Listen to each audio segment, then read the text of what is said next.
এখন বড় হলাম, এখনো আমাদের কাছে চাঁদা চায়।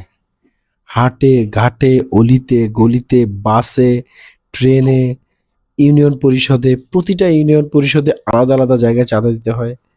প্রতিটা রাস্তার গলিতে অলিতে মোড়ে চাঁদা দিতে হয়। এবং আরেকটা জিনিস কি জানেন? যদি আমরা চাঁদা না দেই না, আমাদেরকে মারে, বেদম পেটায়।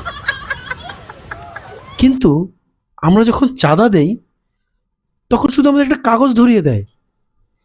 সেই বিরিয়ানির প্যাকেটটা এখন আর দেয় না।